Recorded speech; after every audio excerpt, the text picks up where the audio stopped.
Fly that W. Let's go. It's Jet Theory Radio.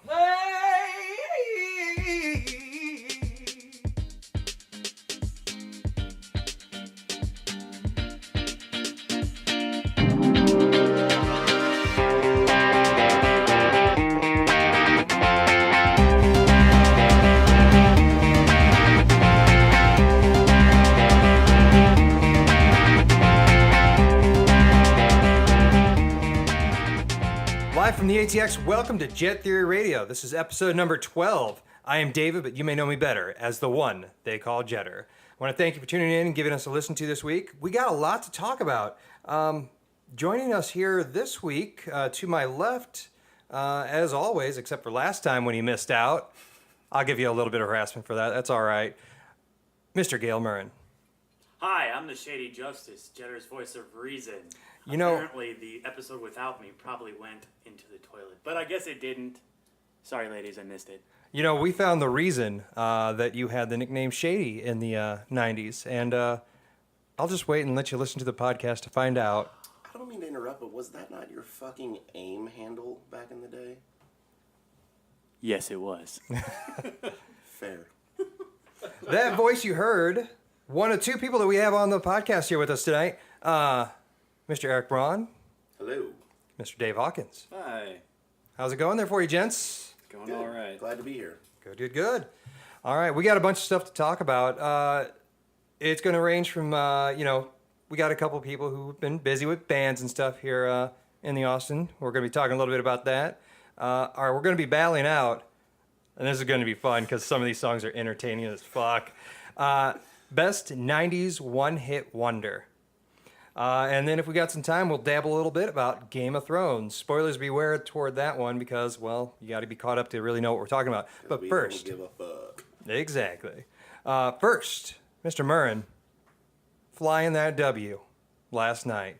You saw that. You were there with me. Yes, so I was busy most of the night, Mm-hmm.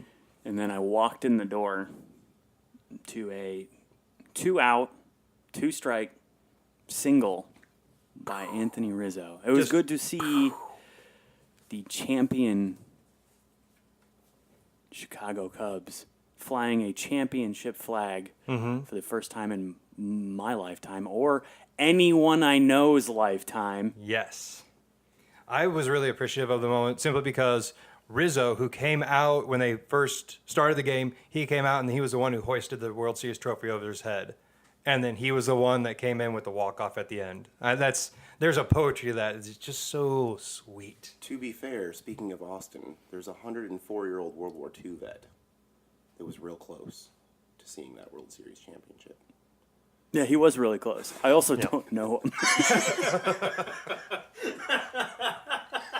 You know, there actually has to be somewhere in the world, like some 118-year-old who recalls, like, American sports of that day. There's got to be somewhere, I would think. Maybe. Who knows? If there are 100... Okay, so... Do you really think there's a 118-year-old in the world somewhere? Oh, yeah. Like 123. Definitely not in this country, though. Yeah. That would be the only Yeah. thing. It'd be outside of this country. Well, Yeah. there's with that island near Japan where everyone lives to like 125 or something, and all they eat is rice and sushi, and there's no bullshit there at all. Probably from there. Yeah. So then they didn't see it anyway because they didn't hear the news because it's over there. It's that little crazy country off to the side. This is borderline racist, guys. I don't think Borderline how? I'm pretty sure it's not. Okay. All right. On that note, let's do a little bit of promotion of your guys' bands. That's All a right. good segue. Definitely not racist at all. Exactly. Now, Eric, you weren't here for the Later Days episode, and you're one of the members of Later Days. I know, I quit the band for like 3 days. It was weird. I know. I was sad and disappointed, but then you came back and it was all good. That actually didn't happen. But yeah, I listened to it, and it was a lot of fun, and I 100% agree with all the things that y'all talked about. It was very entertaining, especially hearing Brendan yell things from the back of the room. Yeah, it was good. You guys did a good job with that. So you especially agreed with the part where they all like almost had an intervention with you about some closeted tendencies you have. Like they're really supportive of you. We all know. We just want you to come out, just say it. We all support you. We all love you. We all care for you. This is a safe area here, okay? Fair. Just so you know. If it happens during this podcast and you just need to announce it to the world that way, go right ahead. Do you have a guitar fetish? Yeah.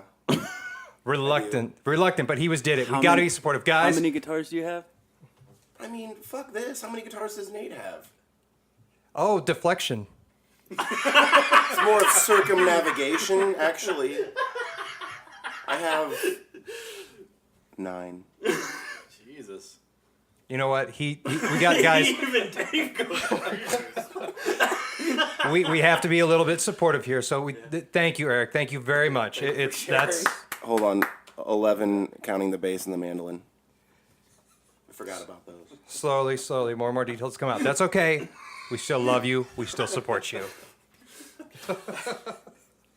So you play with the Later Days, Dave. What bands do you hang around with downtown? Currently, just the Del Vipers. Mm-hmm.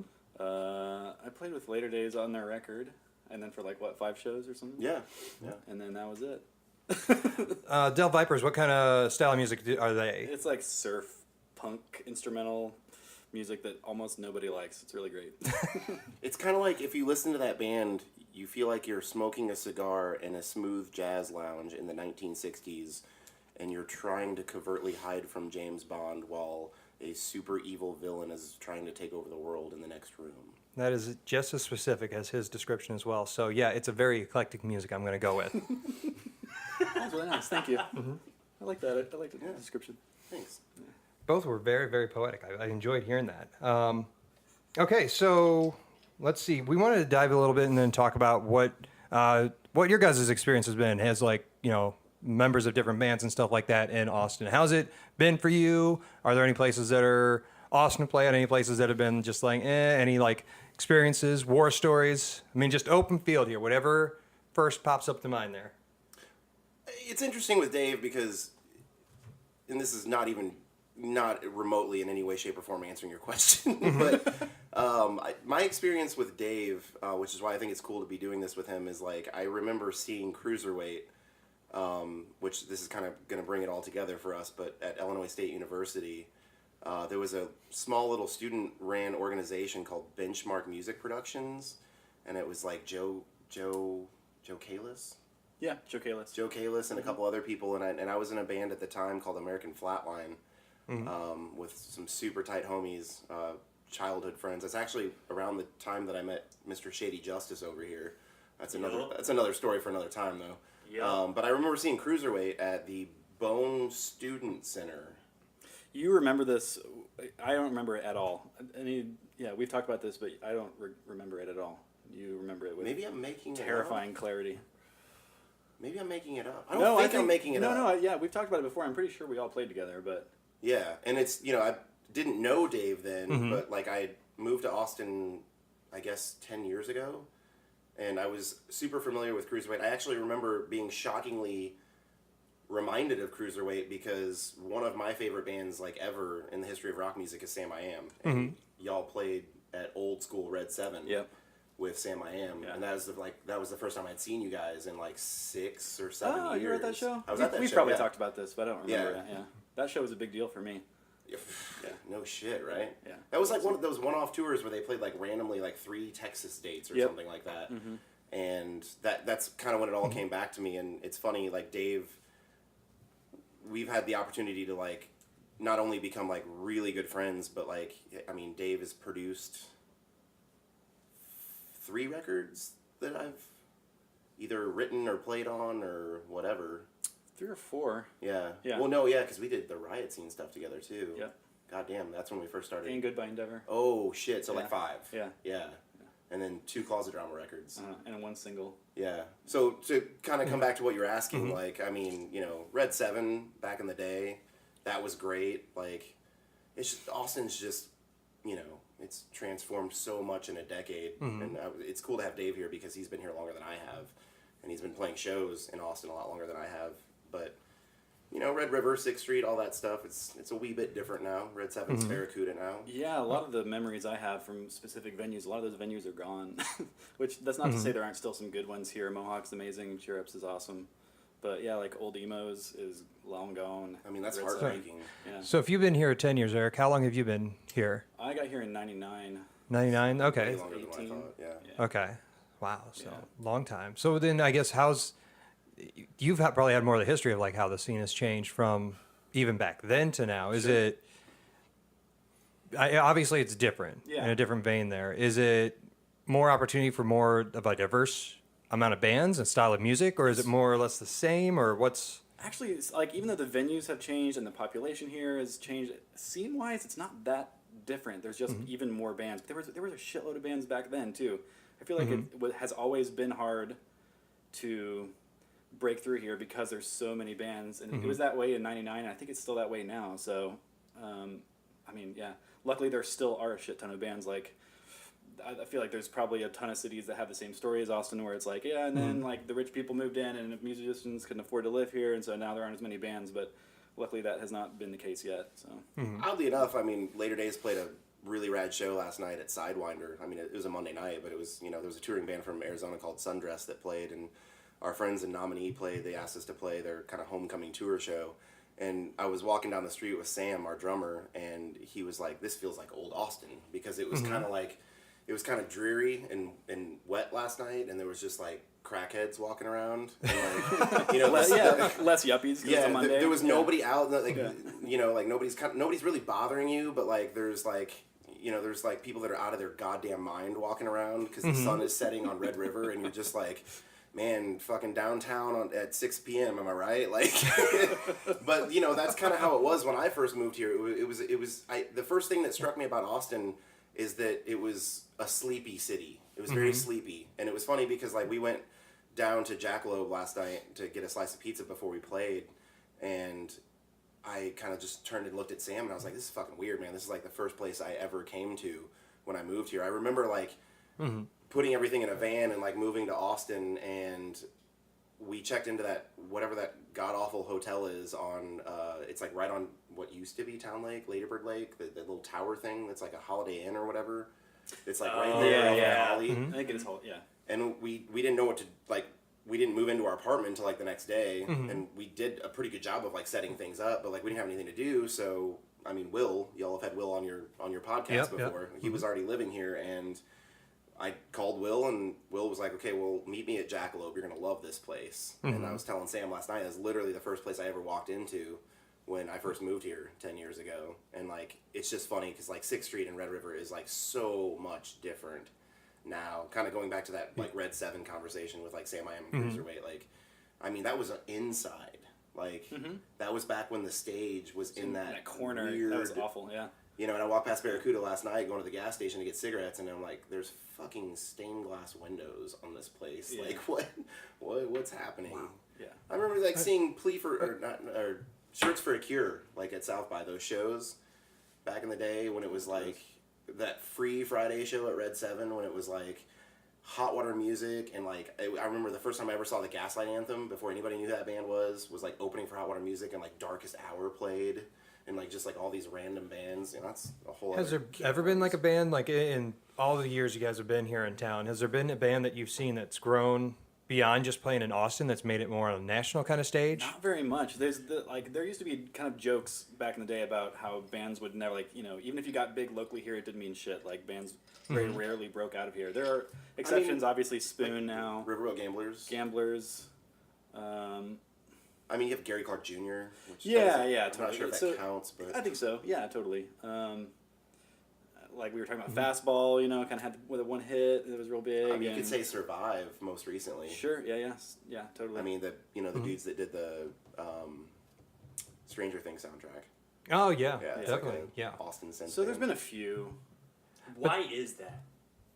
I don't know. Actually. Well, having y'all did the Later Days thing, and I wasn't here for that, but like what we found interesting being a band from Austin is like once you go on tour, like when you decide to make that commitment and drive 1,200 miles in 11 days, like that's when you realize like how really difficult Austin can be, because you kind of just play the same shows with the same people. And Dave was kind of talking about earlier about how it's it's not that much different, and I feel like the scene in and of itself these days is very supportive. It's very bands do a really good job of watching out for each other here. You know, like because it's kind of like it's a little bit of a like us versus the world mentality, because you have a lot of venues that are struggling to stay open because the real estate value and the rent is raising left and right, and that's kind of like why you get a lot of transitions like in the Red River 6th Street area. That's just like very, very hard for things to continue to survive, but you just sort of keep playing the same shows with the same bands, and you just you just keep seeing the same people all the time, and it's fantastic. Like, it's very supportive, but like once you get out there and like you go on tour, it's like, oh, this band's from Austin.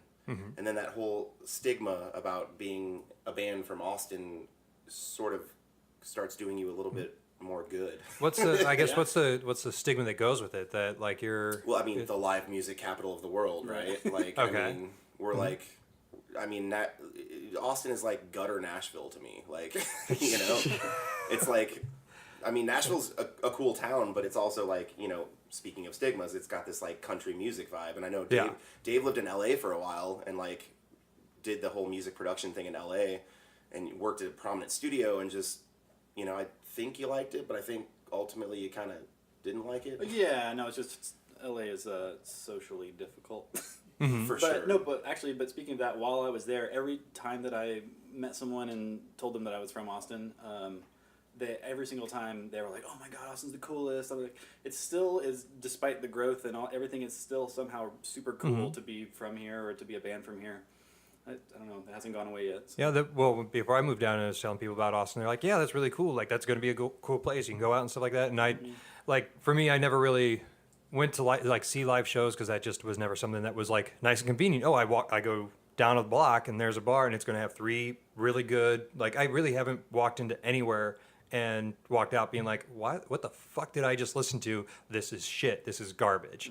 You don't have that here. You have a really good of like, yeah, this is cool to this is spectacular. Like, that nice range is good to hear. What's really refreshing about Austin, in my opinion, at this point in time, having been here for 10 years now, is like, you kind of think about like the real estate bubble, like, and the recession that happened, like 10 years ago. I feel like Austin is kind of like a microcosm of like what happens in just the United States in general, because like Austin is constantly voted like, it's the best place to live, blah blah blah, like Forbes, whatever, like, it has all these things to offer, but like, you compare it to cities like LA, or you compare it to cities like New York, or now like you kind of look like you sort of compare it, you kind of get it now with like Portland or like Asheville, you know what I mean? Like these kind of up and coming smaller towns that have this like niche craft kind of feel to them. But I feel like the bubble and like the critical mass thing has already happened with Austin. Hopefully. Because I think you see, shit, for sure. I can still barely afford to live here. Hopefully I can still stay here. Well, as a homeowner then, aren't you concerned for that? Because for sure, because your property value would... We'll see though, because like I think, you kind of like look at things like South by Southwest, and you look at what we were talking about with like bands taking care of each other, and what Dave said about like bands, it's still cool to be from Austin, to be a band from Austin. Oh yeah.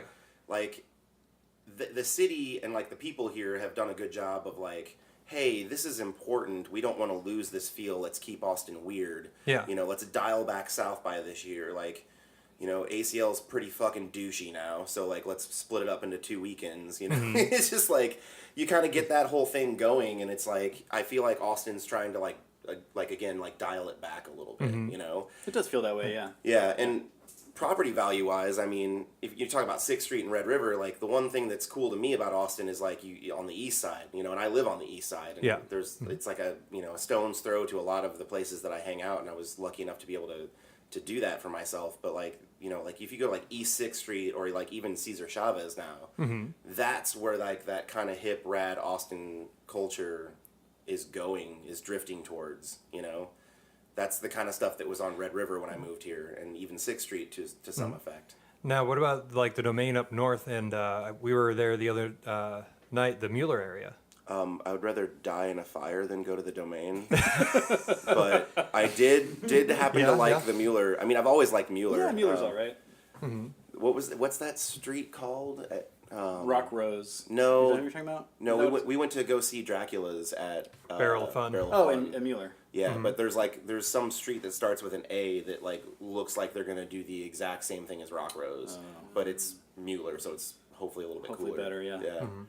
Interesting. But even when Gail first moved here, we lived off of 51st in University Yeah. Heights, and we were like literally across the street from Nomad, and like that's I feel like the Really? same vibe. I lived in that neighborhood for years. Yeah. With Cruiserweight, actually. We lived with some of the dudes in remember the band Masonic, like Brian Mason. Oh, yeah, we talked about this. That's right. Yeah, and totally. John lived like right across the street. So. Cool. Yeah. That's still got that east kind of vibe up there too. Gentrification. I just experienced. is Rock Rose the one at the Domain? Yeah. I just experienced that for the first time like 2 weeks ago. Would you like to go have brunch with a DJ? I would not like to do that. I feel like a criminal when I'm walking around the Domain. There's like smooth jazz coming out of hidden speakers in the trees that are just like buy shit. And I'm like, I don't feel okay when I'm there ever. It's not. I feel unwelcome.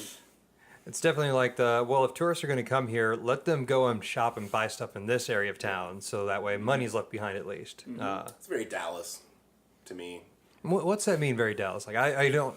I've heard you say it a few times, and I'm just like, okay, what's? It's that. I mean, I grew up there. It's like it's definitely that. It's very like Outdoor homogenized. Yeah, totally outdoor mall, homogenized, shopping centric. Everything's clean and Yeah. urban and like convenient, and you can get your fucking like frothy chai tea with a shot of B12 in it, and like go fucking buy your black and white dress at fucking whatever store that no one cares. I mean, I'm sure some people care about those stores, but it's weird. I agree with Yeah. Dave. It makes you feel like a weirdo. Definitely doesn't sound like the kind of like, from what I've gotten to understand about Austin, like how this town is more like, no, we're more unique. Like It's not weird.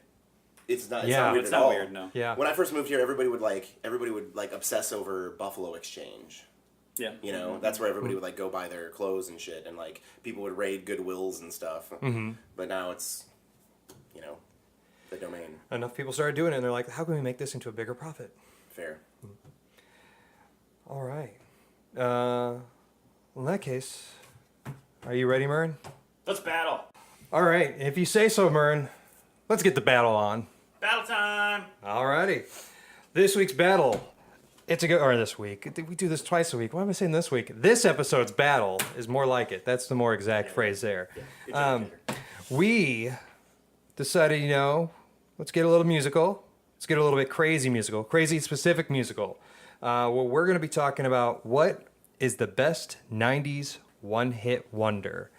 Now, we were struggling through like how to really define a one-hit wonder, but pretty much we all got our picks, and we all said, yeah, these are people that if you name one song, you'll only know this one song, and this will be it for the band. So that was our qualification there for it.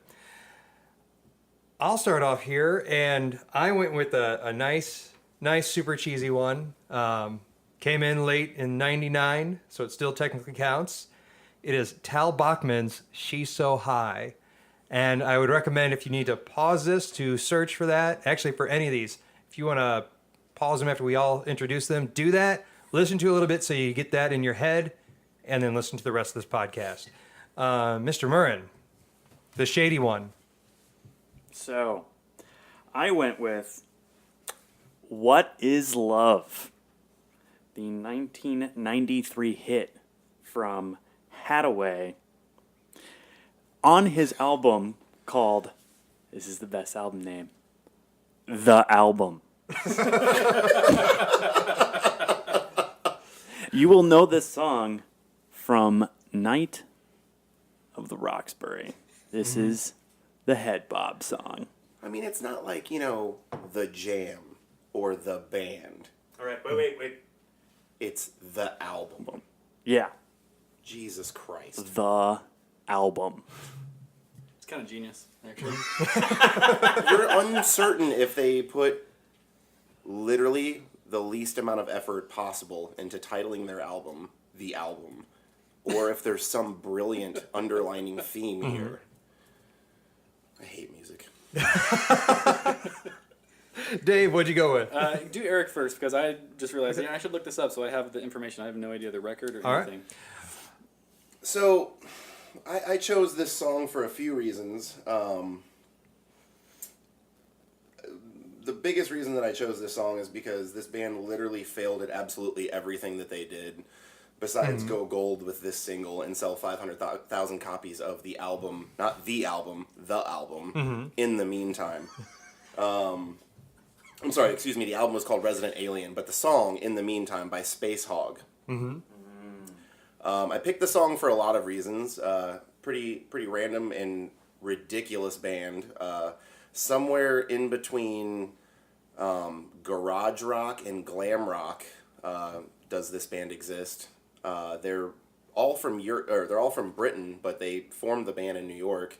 And I also chose this song because Gail and I actually saw this band, and he doesn't remember this. But we went to one of that douchebag from Everclear Art, whatever his name is, Summerland tour things. And we went to go see, we were super stoked about Soul Asylum at Moody Theater. Of course you were. We were way stoked about Soul Asylum.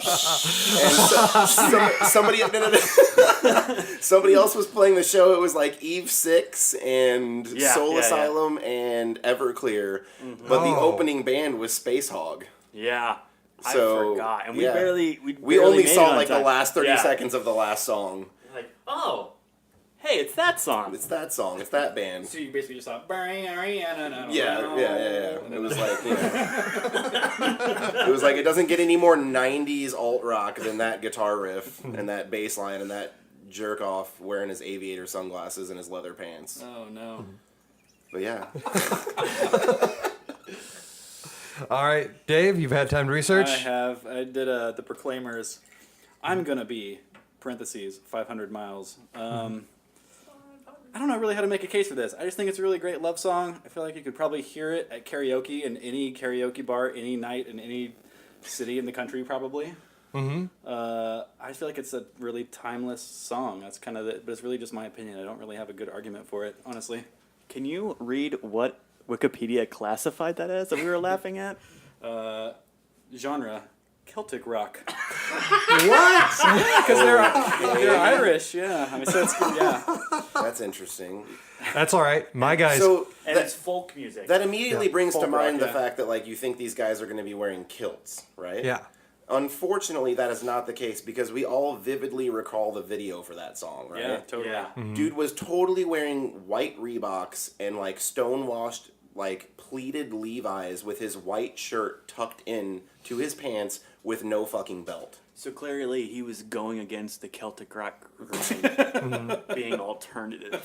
I wonder So alternative. I wonder if that Celtic rock came in later, like not initially when they came out. I bet they classified themselves as alternative, but then eventually people were like, no, Yeah, you're and Celtic. some marketing douche at whatever label was like, found a way to sell it and turn it into this thing, and now you hear that song every fucking St. Patty's Day, which, whatever. I got to give you props though.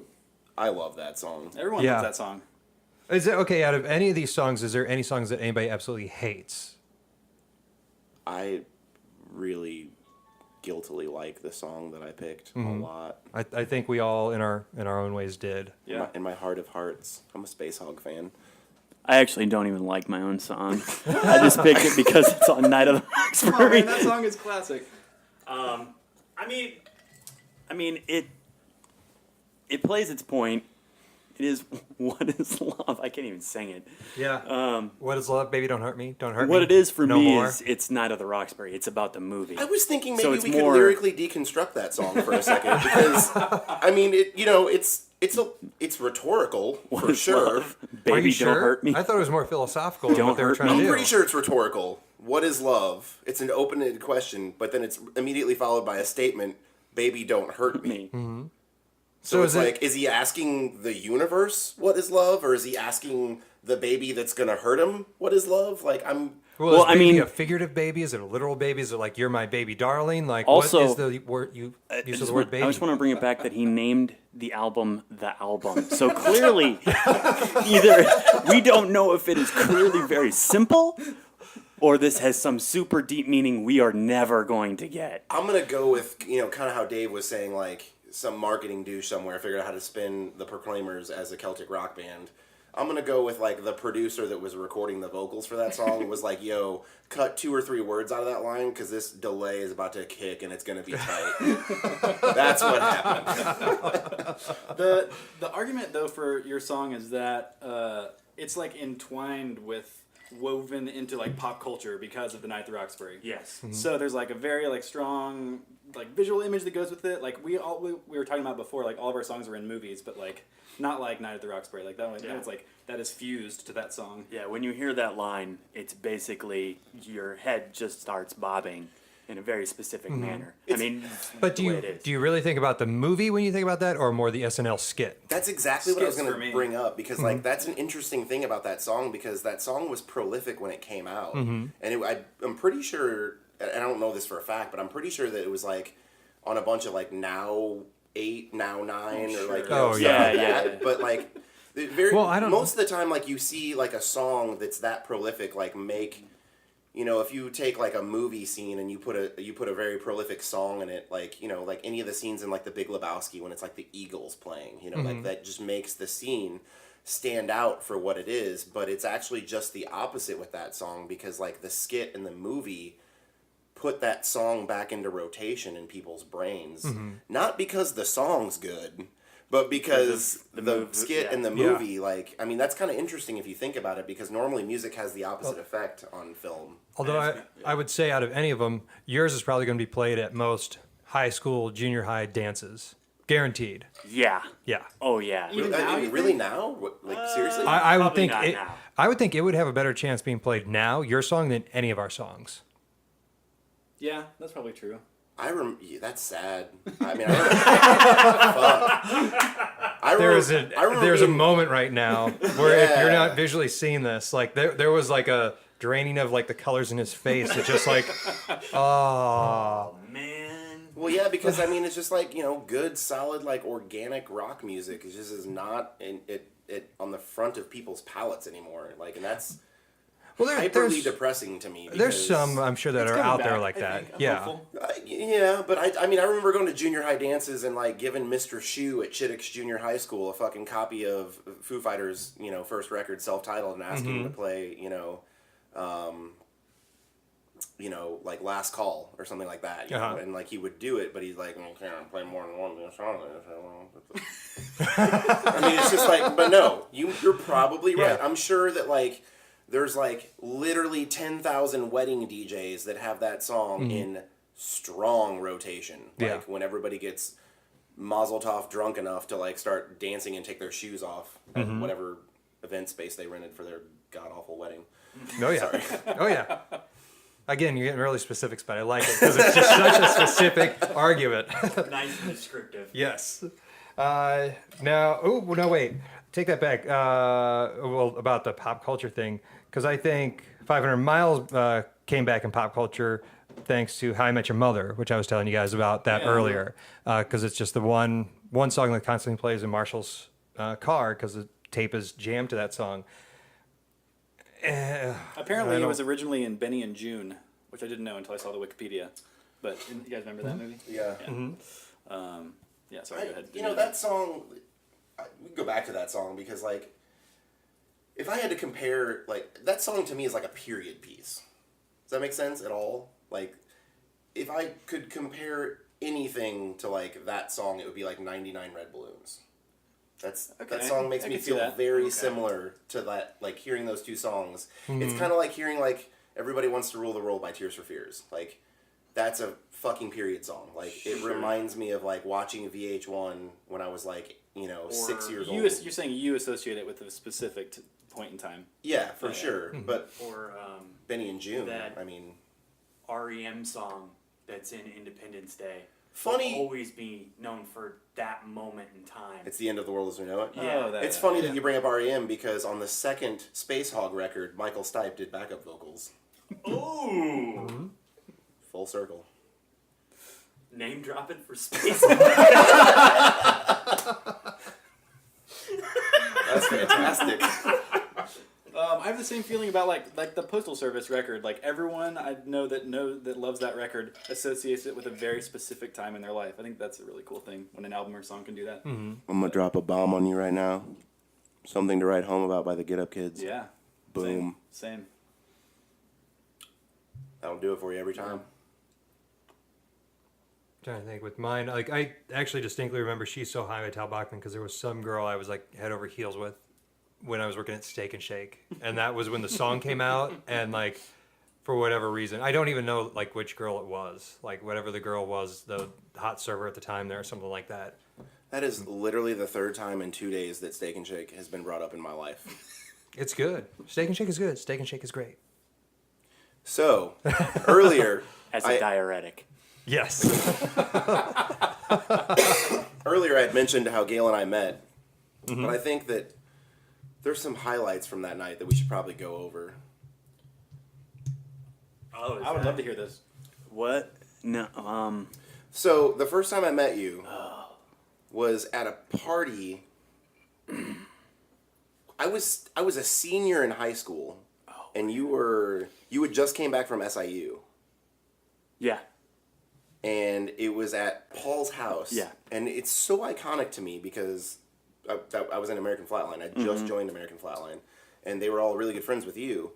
And I roll in, and I wasn't much of a drinker back then, but He's more than made clearly, up for it. after what we're about to say, I don't think any of us were actually much of drinkers at that point. So I think I was 19, maybe 18. I don't remember, but I get handed a drink, and the drink consists of somebody pouring out about 13 to 15% of a Zima and filling it with peach schnapps and putting a Jolly Rancher in it.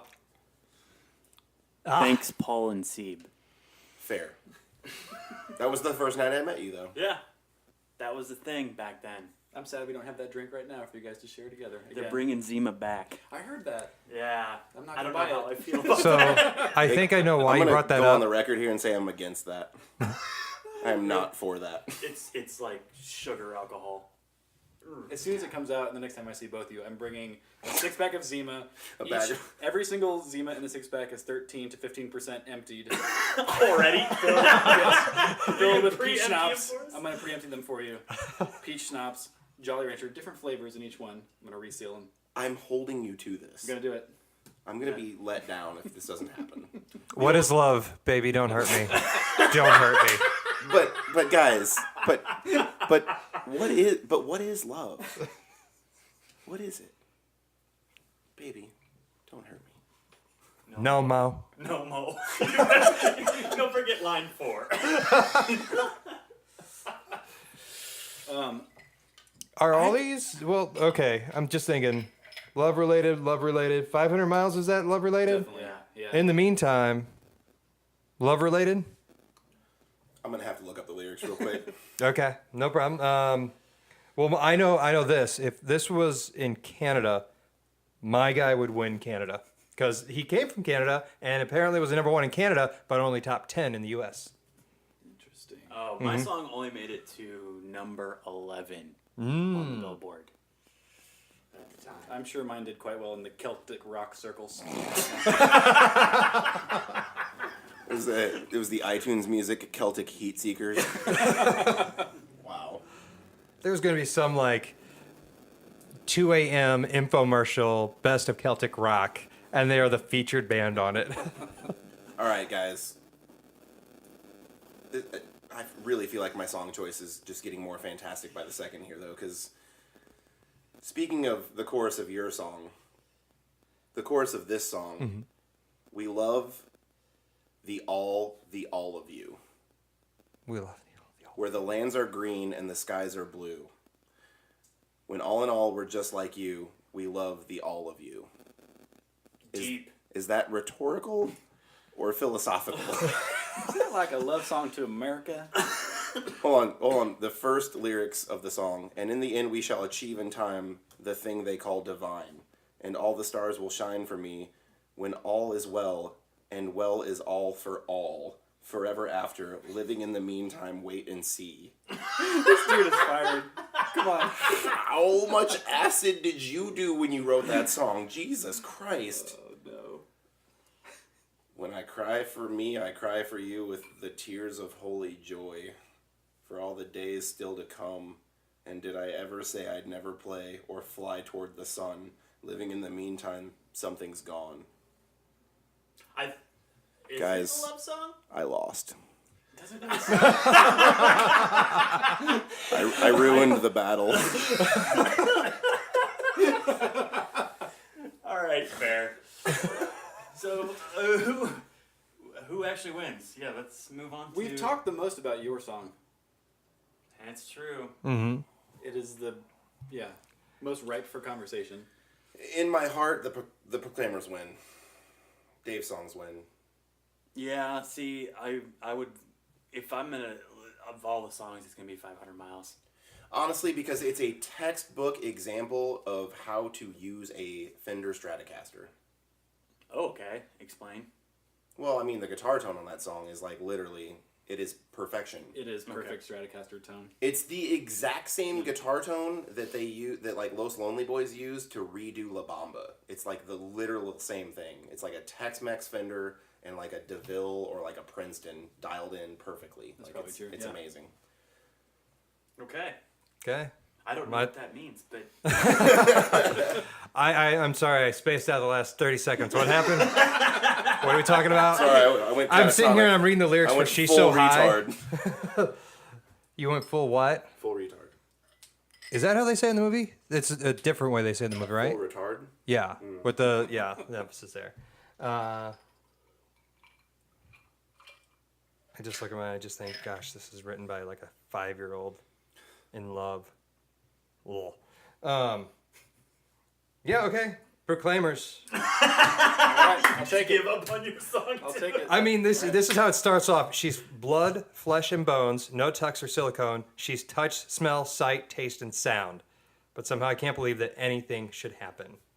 I know we're right where I belong, and nothing's going to happen. Yeah, because she's so high above me. Yo, that shit sucks. Yeah, That's not very good. that's Canada. That's Canada pop music right there. I feel like that's probably like just an instance where like some dude like went in that had a decent voice and like the song wasn't done and like some producer was like, I mean, yo, just like write a haiku. It's fine. It doesn't even have to make sense. Like, I'll just finish the lyrics for you real quick. I'd actually Yeah. forgotten that your song was like popular before in the early 90s and then the late 90s was when the skit was, right? Yep. And they brought it back. I'd actually kind of forgotten that there was like that gap there. Yeah. Which is hilarious because it means that they like created those characters and they were like, what's the douchiest club dude song that's like kind of dated? Yep. And that's the one they went for. Well, okay, so they had just the two original on it, and then Jim Carrey was the third guy. Did they ever bring anybody else on for that? There has to have been. Because we're talking Didn't Stallone come in for a moment? Stallone. I thought Stallone was a guest at one point in time and did it with him. I feel like, I mean, honestly, like Saturday Night Live beats things to death. Oh, yeah. Yeah. So you And that's can literally pick any host from 1996 to 2004, and chances are that probably happened. Yeah. Yeah, the Jim Carrey one sticks out, but there has to have been Yeah. at least one more. And who was it that did it in the show? Was it Will Ferrell and Chris Kattan? Yeah. Yeah. Those are two? Yeah, Okay. Yeah. And that's like one of Will Ferrell's like first movies. Was Night at the Totally. Roxbury. That might have been his first movie, actually. Yeah. You get Yeah. I'll look fact that check. up. Murren's on the fact check. I mean, that's a crappy way to start off what is actually a very decent movie career for him.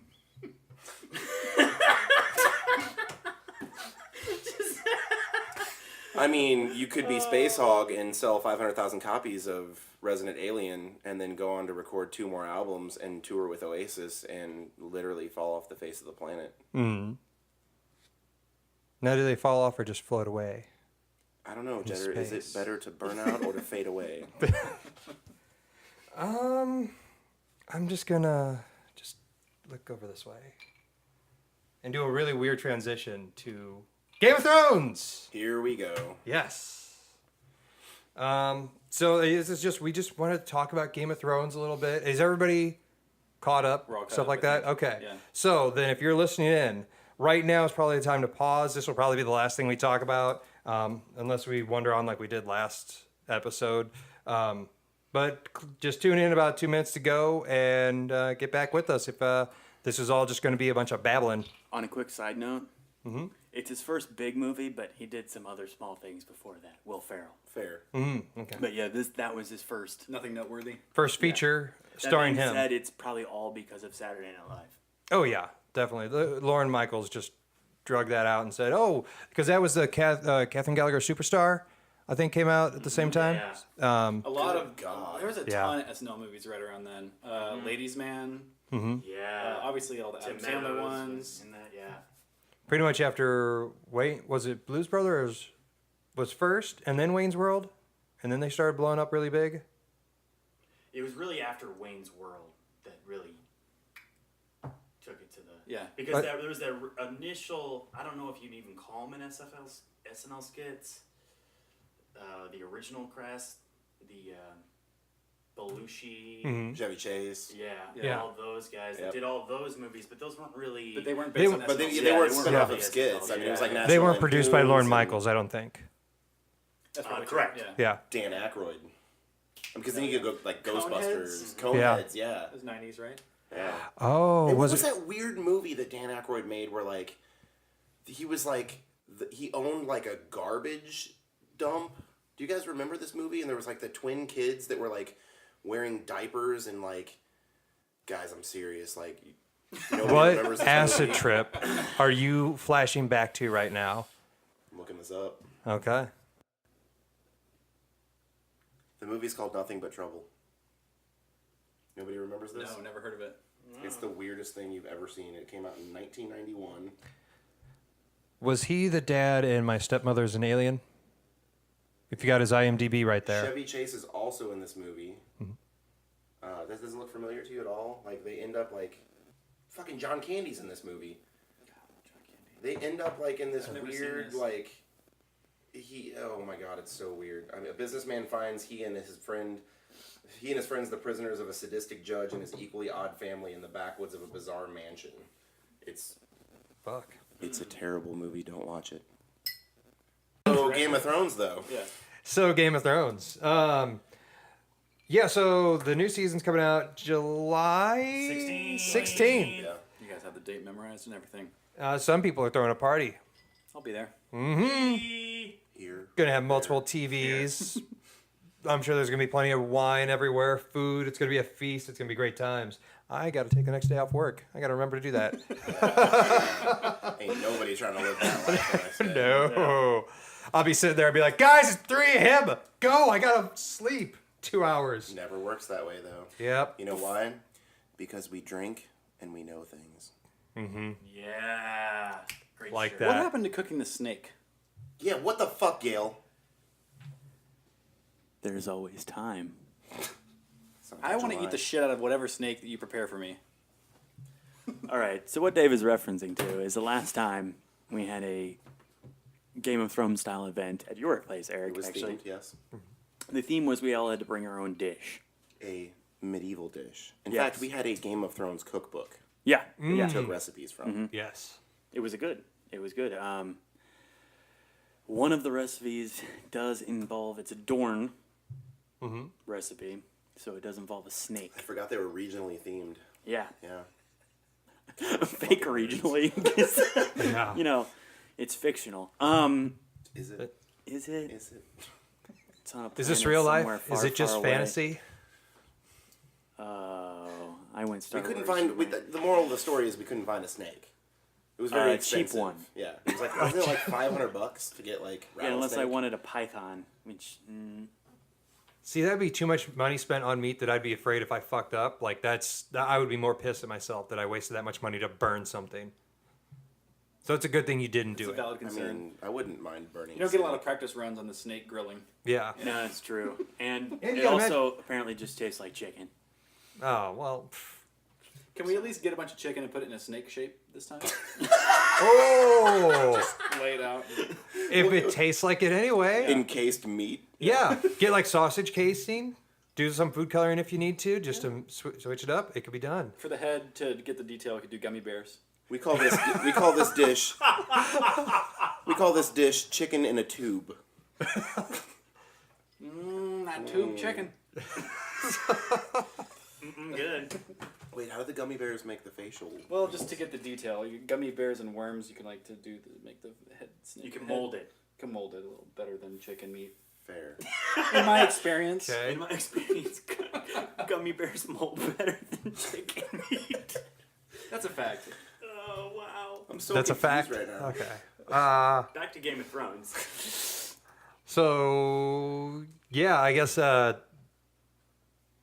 we have what? There's going to be seven episodes this season. Correct. 6 next. Correct. Next season is supposed to be just pretty much an epic movie each episode.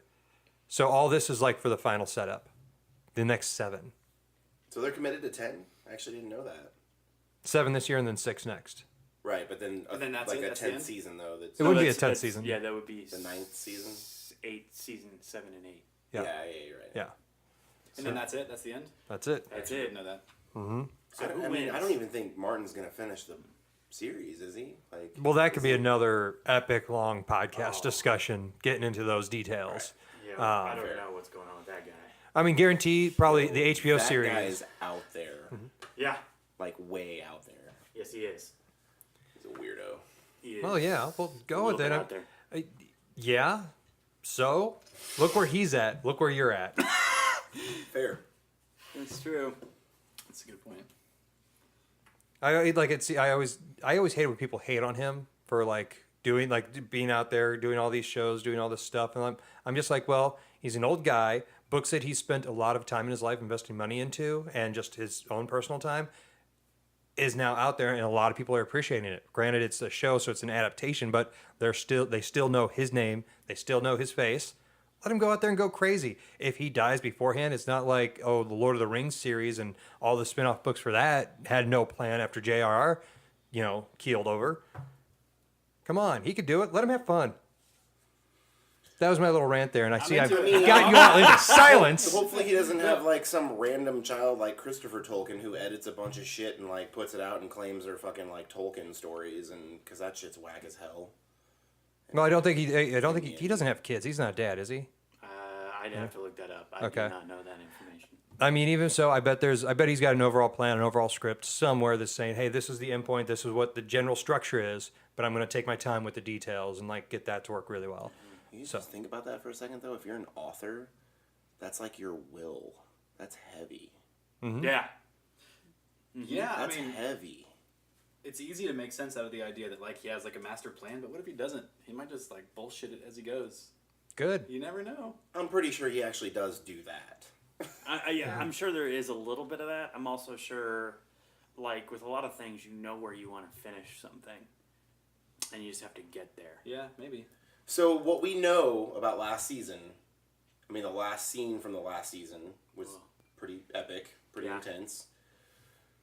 We know that shit is going to hit the fan. I mean, we can talk about the best hour of television that has ever existed ever in the history of television. Battle of Bastards. No. I'm gonna go with Hard Home. Okay. Heard him solid. Okay. I like the battle better. I think the battle in Hard Home is a little bit more shocking. It's a little bit more colorful. It's a little bit more like you don't know what's gonna happen. It's the exposition to like, Did you not almost shed a tear when that last arrow hit the big man's eye?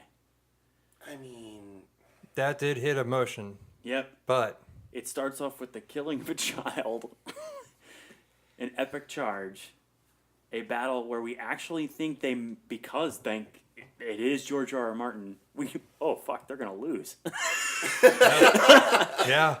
and then they don't, that's fair. and then it ends with a vindictive, what was a nice innocent girl who has been turned into, had her vindictive bitch moment, and sent the dogs in on oh boy. Fantastic. Just whoo! It's a roller coaster ride, that episode, and I loved it. Fuck boy got ate by the dogs. It Yeah. happened. Mm-hmm. Good for him. He deserved it. The Dick Flair. Probably the best end of a justifiable end for you wouldn't call him a big bad, but just a big antagonist, I guess, for the show. Because all the other ones, you had Joffrey who died with poisoned, It was a kind of like it was an awesome moment, but it wasn't like a big like he got his at the You end. kind of wanted him to suffer a little bit more. Yeah. Yeah, I did laugh though with Joffrey. Because he's a Yeah. little bitch. I mean, that's horrible. But I laughed as a child died.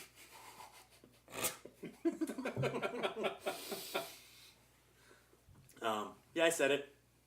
Oh well. I'm letting you transition us out of this. Okay.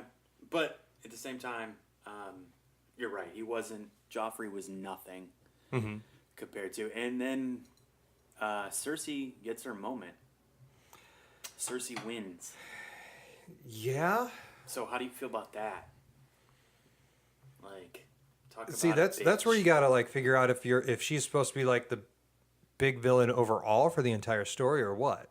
Yeah. Is she the main bad guy? It feels that way for sure. Not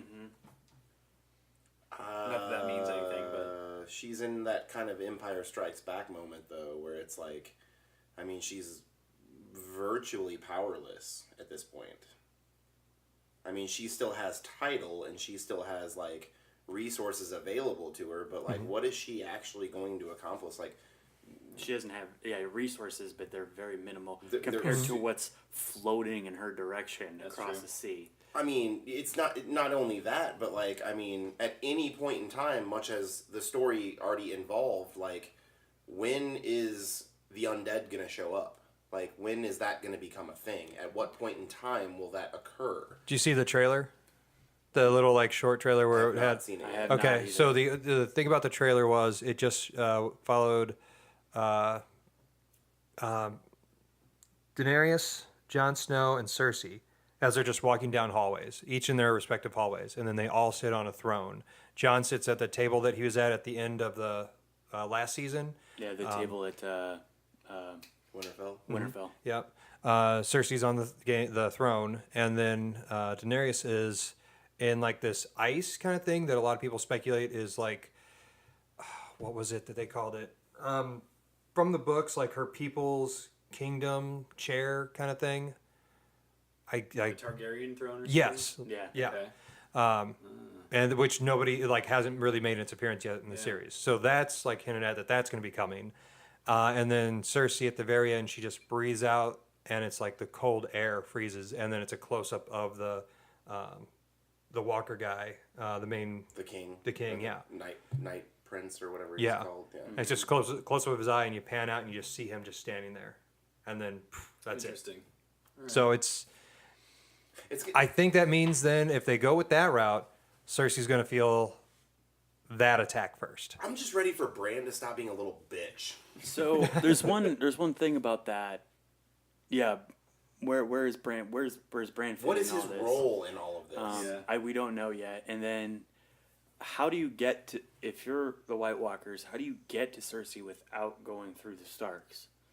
So that's where that time. I mean, I guess if you went all the way around through the Iron Islands and that side, but if you're going through land, you literally have to go through Stark territory. You're going Okay. to confront Jon Snow. Or if you go around the other way, well, there's this giant fleet of ships coming across the sea. Like which? I think the Starks and everybody there, people of the North, realize that, okay, winter is coming, we got to go south. And I think they all just start heading south. And Cersei's like, no, you keep going. You can't stay in my kingdom. And keep going down. And just tell them, go elsewhere. But then that's when she gets attacked. That, I think, may be that setup. At least what that trailer sort of makes it feel is going to happen. And you act like the undead have any sort of calculation to what they're. I mean, it's scorched earth scenario. Like they don't care. They'll walk right through anything. That's true. And as soon as they kill people, their army expands tenfold. Yeah. And then where does, like you said, Bran and this Fae idea come in?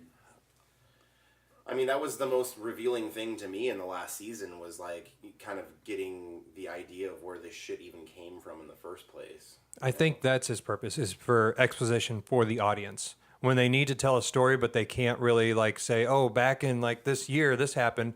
Use him as the character that's that tool to see the past, see those things, events, understand where everybody came from. Now, if he finds like, who Jon Snow's father is and can prove like certain lineage, Or It could be and he's like, he can fuel that to like, okay, we know we got to find something that proves this. I know it to be true. I now have to get the stuff that other people can believe me. Or it could be like a kind of a Tolkien thing where it's like you need to understand how something was created in order to destroy it. Very good point. How to destroy snow?